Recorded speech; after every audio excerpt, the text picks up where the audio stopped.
আসসালামু আলাইকুম ওয়া রাহমাতুল্লাহি ওয়া বারাকাতুহু। ফাহামিদাল্লাহ ওয়া আসনা আলাইহি। সম্মানিত শ্রোতামণ্ডলী, আমরা রমজান মাসে অবস্থান করছি। এই রমজান মাস মূলত তাকওয়া অবলম্বনের মাস, আর এ বিষয়ে কয়েকটি ভিডিও আলোকপাত করা হয়েছে। আজকেও সে বিষয়ে আলোকপাত করা হবে ইনশাআল্লাহ। রাসূল সাল্লাল্লাহু আলাইহি সাল্লামের একজন সাহাবার নাম ছিল সালাবা। এই সালাবার জীবনী থেকে একটা অসাধারণ ঘটনা আমরা আজকে শুনতে চলেছি, যে ঘটনা আমাদের অন্তরে দাগ কাটবে, আমাদের চোখ থেকে অশ্রু ঝরে পড়বে। তাই সম্পূর্ণ ভিডিওটি দেখার জন্য সবার কাছে আকুল আবেদন রইল। এই সালাবা রাদিয়াল্লাহু তাআলা আনহুর বয়স ছিল মাত্র 16 বছর। রাসূলুল্লাহ সাল্লাল্লাহু আলাইহি সাল্লামের জন্য বার্তা বাহক হিসাবে এখানে সেখানে সে ছুটোছুটি করে বেড়াতেন। একদিন উনি মদিনার পথ ধরে চলছেন, এমন সময় একটা বাড়ির পাশ দিয়ে হেঁটে যাওয়ার সময় তার চোখে পড়ল দরজা খুলে থাকা একটি ঘরের দিকে। সে ঘরের মধ্যে গোসলখানায় একজন মহিলা গোসলরত ছিলেন। এমতো অবস্থায় বাতাসে সেখানে পর্দা উঠছিল, তাই সালাবার চোখ ওই মহিলার উপর গিয়ে পড়ল।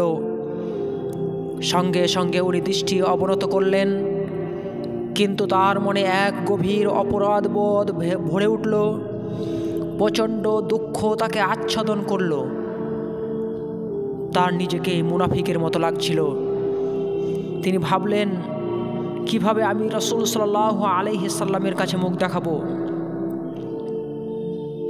এমন একটি অপ্রীতিকর কাজ আমি করতে পারি, মানুষের গোপনীয়তাকে নষ্ট করতে পারি, যেই আমি কিনা রাসূলুল্লাহ সাল্লাল্লাহু আলাইহি সাল্লামের এক বার্তা বাহক হিসাবে কাজ করি। কেমন করে এই আপত্তিজনক আচরণ আমার পক্ষে সম্ভব? তার মনে আল্লাহর ভয়ে কাতর হয়ে গেল। তিনি ভাবলেন, না জানে আল্লাহ সুবহানাহু ওয়া তাআলা আমার এই আচরণের কথা রাসূলুল্লাহ সাল্লাল্লাহু আলাইহি সাল্লামের কাছে প্রকাশ করে দেয়।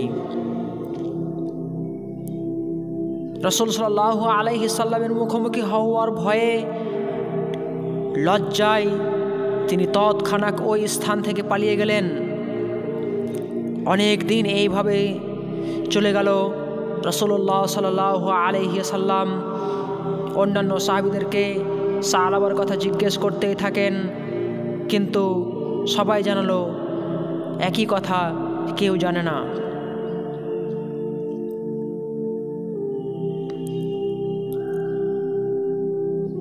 কিন্তু সালাবাকে কেউ দেখেনি।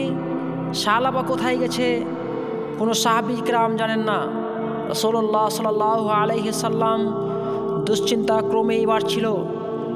তিনি উমর রাদিয়াল্লাহু তাআলা আনহু, সালমান ফারসি রাদিয়াল্লাহু তাআলা আনহু এবং বিশিষ্ট মাপের সাহাবীদেরকে সালাবের সন্ধানের ব্যাপারে খোঁজ আনার জন্য সমগ্র মদিনায় তন্ন তন্ন করে খুঁজে সালাবার দেখা মিলল না। পরে মদিনার একেবারেই সীমান্তবর্তী একটি স্থানে, মক্কা ও মদিনার মধ্যখানে অবস্থিত পার্বত্য অঞ্চলে পৌঁছে কিছু বেদুইনদের সাথে দেখা হলো তাদের। সেখানে এসে তারা সালাবার সম্পর্কে খোঁজ খবর নিতে শুরু করলেন। জিজ্ঞাসা করলেন, তোমরা কি লম্বা, তরুণ, কম বয়সী একটি ছেলেকে এদিকে আসতে দেখেছ? বেদুইনগুলো মেষ চড়াচ্ছিল। তারা জবাব দিল, সে খবর তারা জানেন না। তবে তারা জিজ্ঞেস করল, তোমরা কি ক্রন্দনরত বালকের সন্ধানে এসেছ? এই কথা শুনে সাহাবীরা আগ্রহী হয়ে উঠলেন এবং তার বর্ণনা জানতে চাইলেন। উত্তরে ওরা বলল, আমরা প্রতিদিন দেখি মাগরিবের সময় এখানে একটা ছেলে আসে। সে দেখতে এত লম্বা কিন্তু খুব দুর্বল। সে শুধুই কাঁদে। আমরা তাকে খাওয়ার জন্য এক বাটি দুধ দেই। সে দুধের বাটিতে চুমুক দেওয়ার সময় তার চোখের পানি টপ টপ করে পড়ে সেই দুধে মিশে যায়, কিন্তু সেদিকে তার কোনো ভ্রুক্ষেপ থাকে না। তারা জানালো 40 দিন যাবৎ ছেলেটি এখানে আছে, একটি পর্বতের গুহার মধ্যে সে থাকে। দিনে একেবারে সে নামে কাঁদতে কাঁদতে আবার আল্লাহর কাছে সর্বদা ক্ষমা প্রার্থনা করতে করতে উপরে চলে যায়। সাহাবারা বর্ণনা শুনেই বুঝলেন এই সাআলাবা। তবে তারা উপরে যে সাআলাবাকে ভরকে দিতে চাচ্ছিলেন না, এজন্যই নিচে থেকে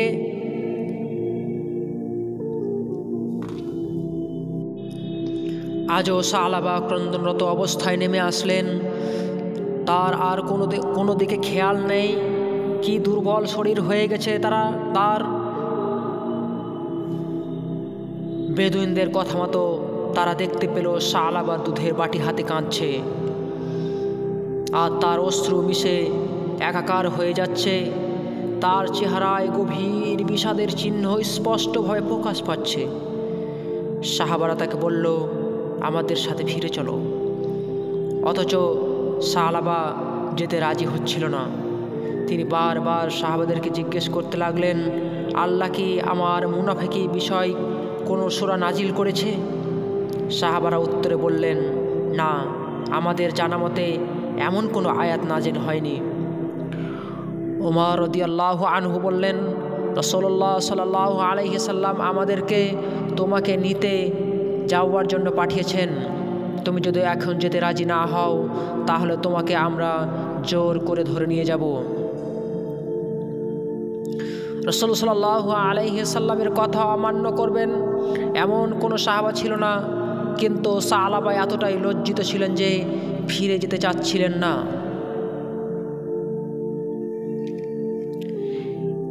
এরপর সাহাবারা তাকে রাসূল সাল্লাল্লাহু আলাইহি সাল্লামের কাছে নিয়ে মদিনায় আসলেন। রাসূল সাল্লাল্লাহু আলাইহি সাল্লামের কাছে এসে সাআলাবা আবার ওই একই প্রশ্ন করে, আল্লাহ কি আমাকে মুনাফিকদের মধ্যে অন্তর্গত করেছেন, অথবা এমন কোনো আয়াত নাজিল হয়েছে? রাসূলুল্লাহ সাল্লাল্লাহু আলাইহি সাল্লাম তাকে নিশ্চিত করলেন যে এমন কোনো কিছুই নাজিল হয়নি। তিনি সাআলাবার দুর্লভ পরিশ্রান্ত মাথাটা নিজের কোলের উপরে রাখলেন।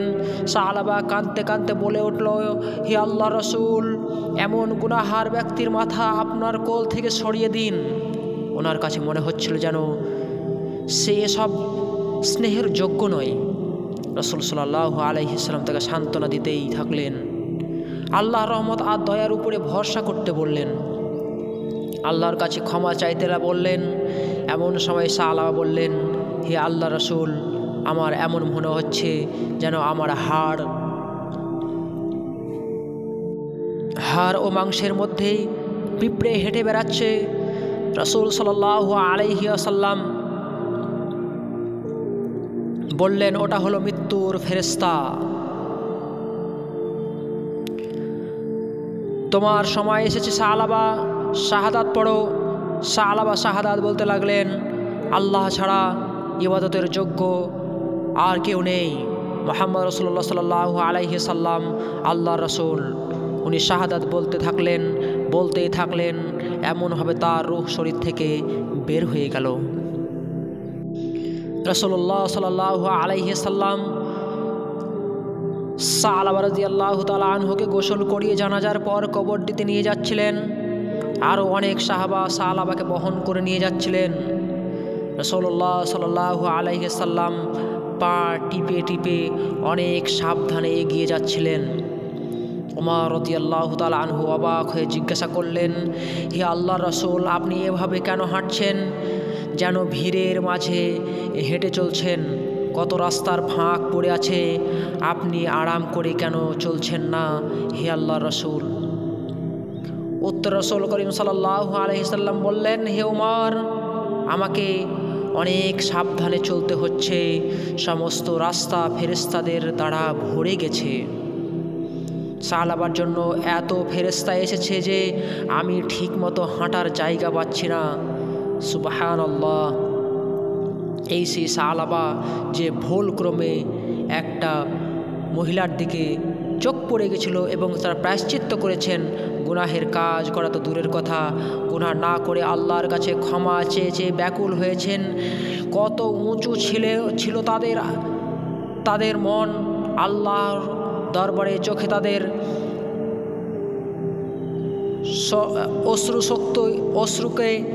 অশ্রু দিয়ে সিক্ত করেছিলেন। কিন্তু আমাদের কি হয়েছে?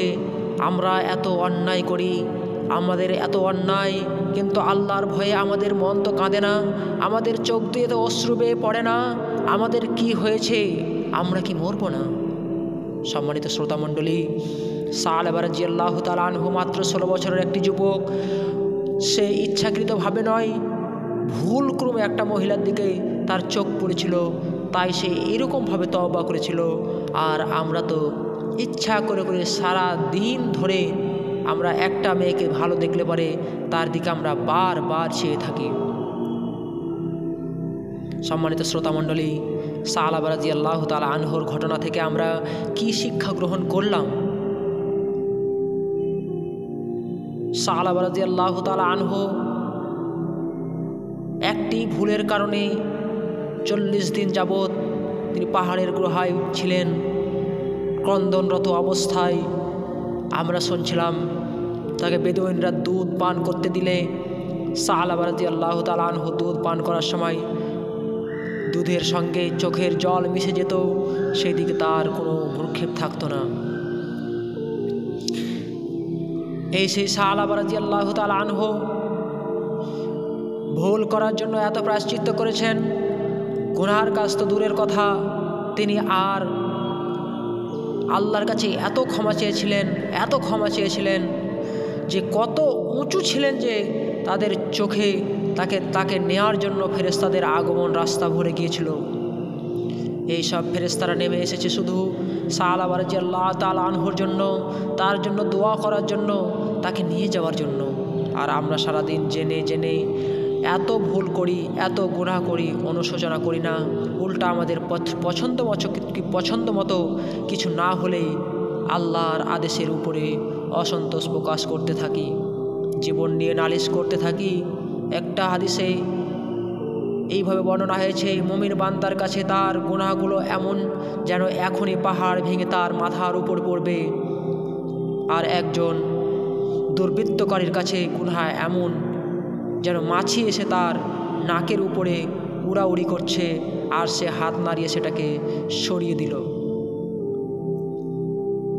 সহিহুল বুখারী হাদিস নম্বর 320।